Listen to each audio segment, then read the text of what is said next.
बाजार में उतार चढ़ाव। निफ्टी दिन की ऊंचाई से करीब 100 अंक नीचे हुआ बंद 25,300 के पास। वहीं बैंक निफ्टी करीब 450 अंक की तेजी के साथ 59,270 पर हुआ बंद।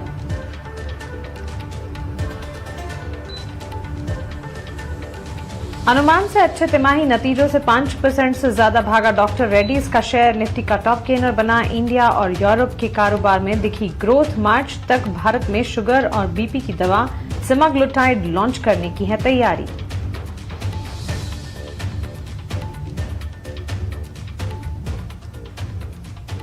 अनुमान से अच्छे तिमाही नतीजों से 5% से ज्यादा भागा डॉक्टर रेड्डीज का शेयर। निफ्टी का टॉप गेनर। इंडिया और यूरोप के कारोबार में दिखी ग्रोथ। मार्च तक भारत में शुगर और बीपी की दवा सेमाग्लुटाइड लॉन्च करने की तैयारी।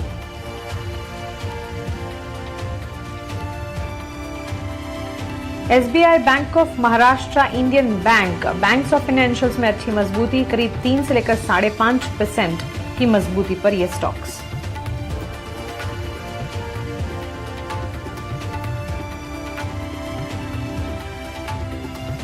बजाज कंज्यूमर के दमदार नतीजों के दम पर 20% की बढ़त पर ये स्टॉक में आज बढ़िया मजबूती पर हुई क्लोजिंग।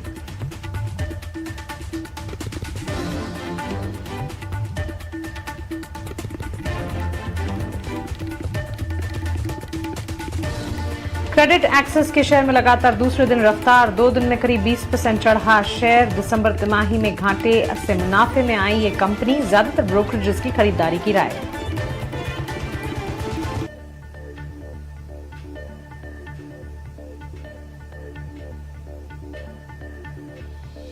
कमजोर निम्स और मार्जिन्स पर दबाव से पीएनबी हाउसिंग की पिटाई। शेयर करीब 8% नीचे फिसला। मैनेजमेंट को नेट इंटरेस्ट मार्जिन पर आगे भी दबाव रहने की आशंका।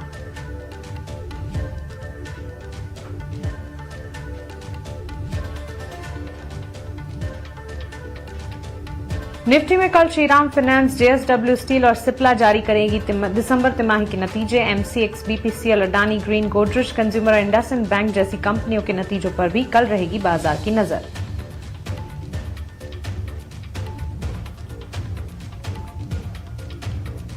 शैडो फैक्स के आईपीओ में पैसे लगाने का आज आखिरी मौका। अब तक करीब 2.5 गुना से ज्यादा भरा। प्राइस बैंड 118 से 124 रुपए प्रति शेयर। कंपनी के 1,907 करोड़ रुपए जुटाने की है योजना।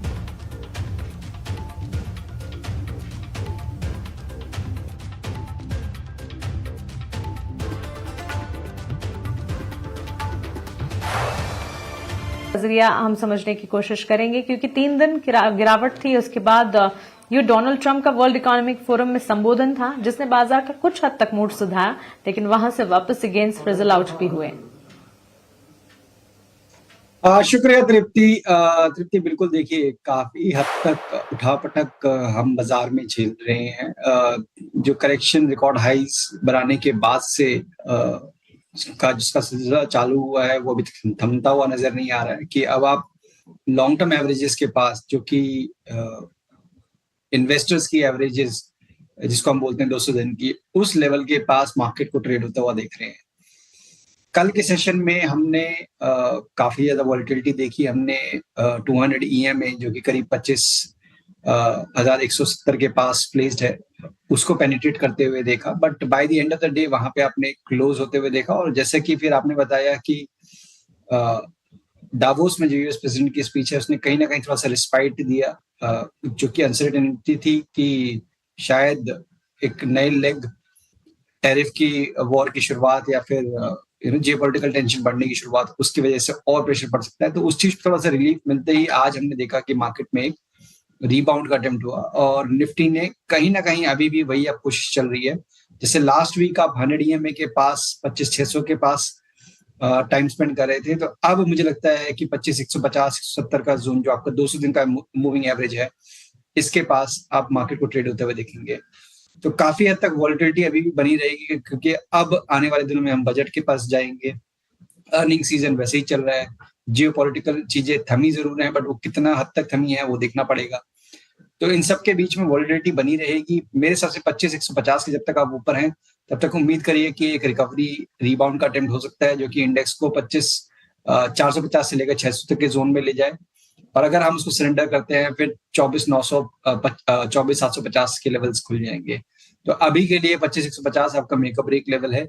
जब तक इसके ऊपर होल्ड हो रहे हैं तब तक उम्मीद है कि एक रिकवरी का अटेम्प्ट मार्केट में हो सकता है।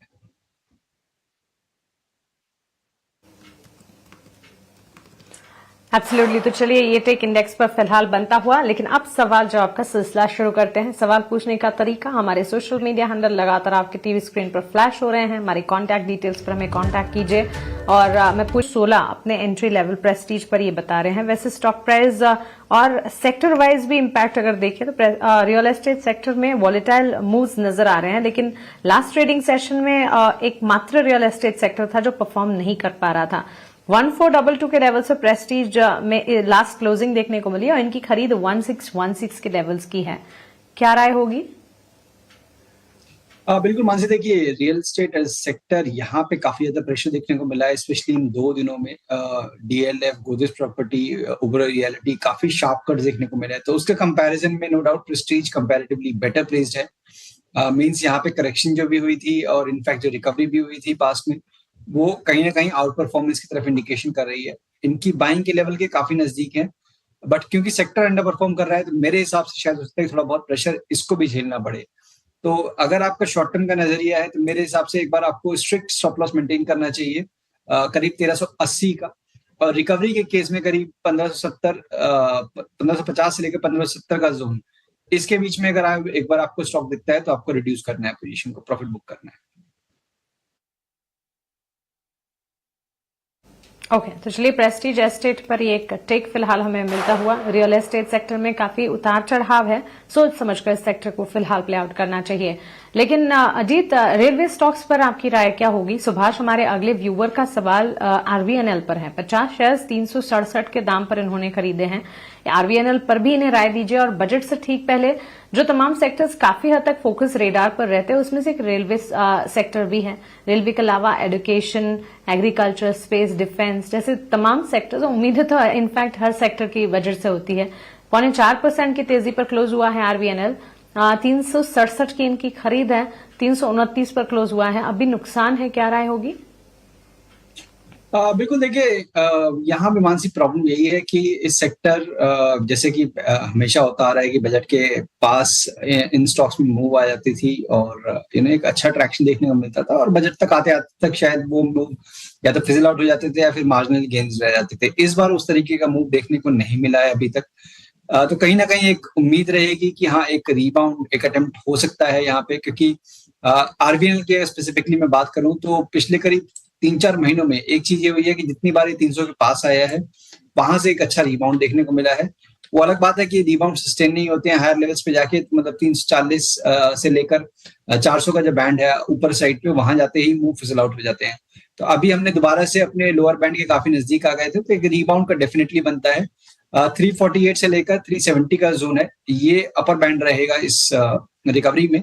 तो मेरी राय रहेगी कि 310 के स्टॉप लॉस के साथ बने रहिए, बट एग्रेसिव पोजीशनिंग अभी यहाँ पे मत करिए कोई, क्योंकि जो लॉन्ग टर्म ट्रेंड है वो अभी तक बदला नहीं है।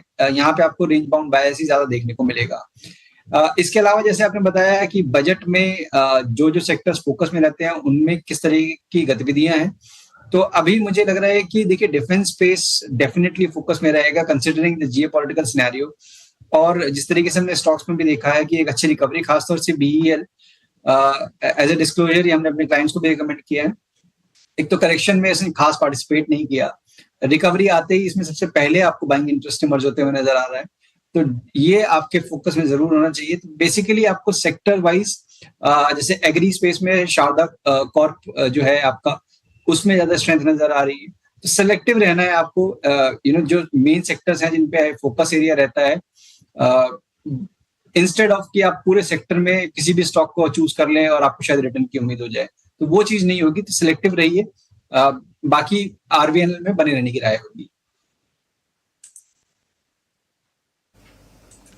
ओके, तो चलिए ये राय फिलहाल सेक्टर वाइज बजट एक्सपेक्टेशन पर भी हमें एक राय अजीत दे रहे हैं और साथ ही हमारे व्यूअर के लिए आरवीएनएल पर भी। अगले व्यूअर का सवाल अजीत सुजलॉन पर है। सुजलॉन के स्टॉक में भागवत जी ने खरीदारी कर रखी है 69 के लेवल पर, नहीं 69 शेयर्स 69 के लेवल पे खरीदारी की है इन्होंने। लास्ट क्लोज सुजलॉन का अगर आप देखेंगे 47 के लेवल्स पर क्लोजिंग हमने देखी। इनफैक्ट स्टॉक में मजबूती थी, लेकिन इनके खरीद के स्तर तो मुझे लगता है पिछले 6 महीने में भी नहीं दिखे हैं।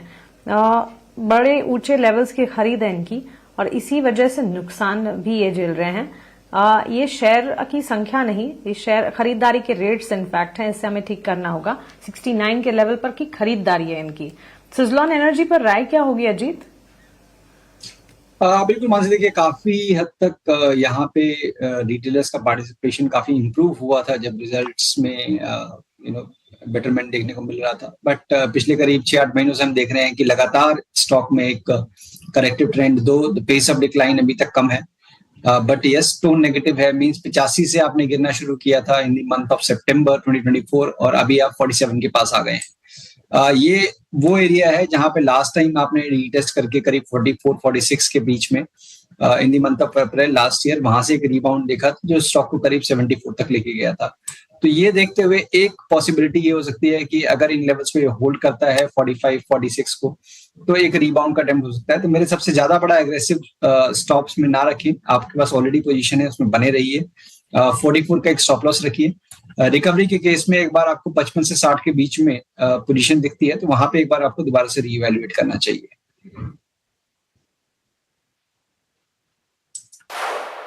ओके, तो चलिए सुजलॉन एनर्जी पर फिलहाल ये एक टेक हमें मिलता हुआ काफी समय के बाद स्टॉक में एक अप मूव देखने को मिला लास्ट ट्रेडिंग सेशन में। अगर 6 महीने के ट्रेंड को देखेंगे तो डाउन ट्रेंड्स रहे हैं इस स्टॉक में।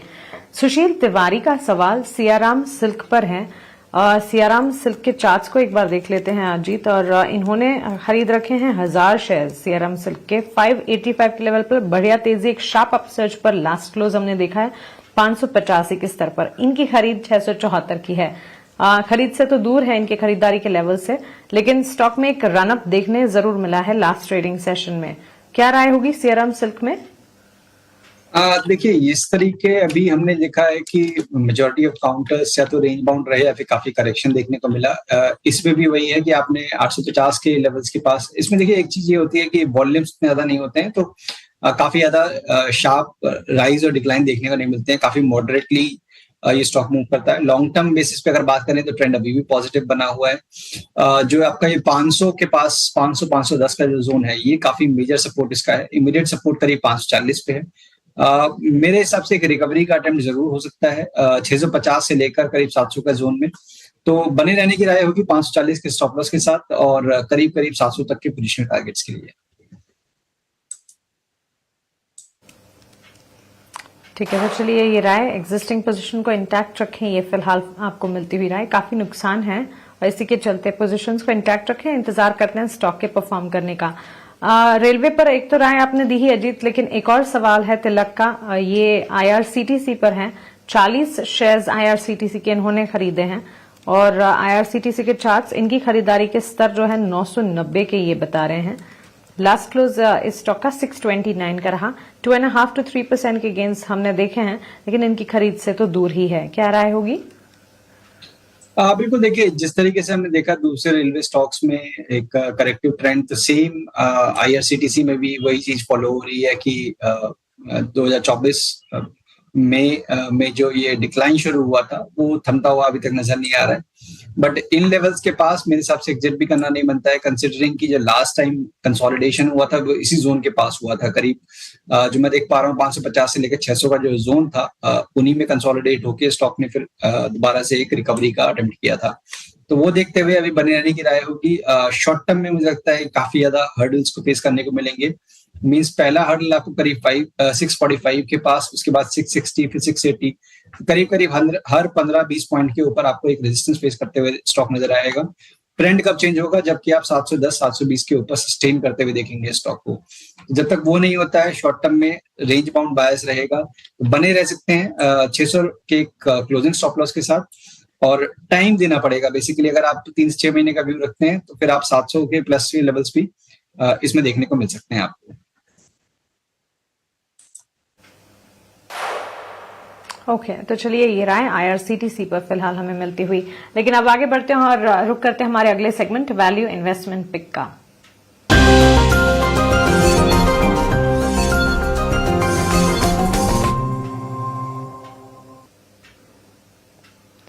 अजीत बताएं आज का वीआईपी शेयर क्या होगा? बिल्कुल मानसी, देखिए यहाँ पे सबसे इम्पोर्टेंट क्या है, जिस तरीके से हम मार्केट में देख रहे हैं कि प्रेशर काफी ज्यादा है, वॉलिटिलिटी काफी ज्यादा है, तो उन स्टॉक्स के साथ रहिए जो कि कंपैरेटिवली कम वॉलेटाइल है और ट्रेंड स्ट्रांगली अपना होल्ड कर रहे हैं। तो मेटल पैक, पीएसयू बैंकिंग, बाकी कुछ selective counters from the defence space also, जैसे कि हमने बात भी की, तो उन स्टॉक्स पे आपका फोकस होना चाहिए, जैसे कि Jindal steel from the steel basket, जहां पे कि एक स्टडी कंसोलिडेशन के बाद अब मूव देखने को मिल रहा है। तो मेरे हिसाब से ये स्ट्रेंथ और बढ़ेगी आने वाले दिनों में, करीब 1140 तक के लेवल्स नियर टर्म में देखने को मिल सकते हैं। यहाँ पे 1035 के स्टॉप लॉस के साथ आप फ्रेश लॉन्ग पोजीशन बना सकते हैं।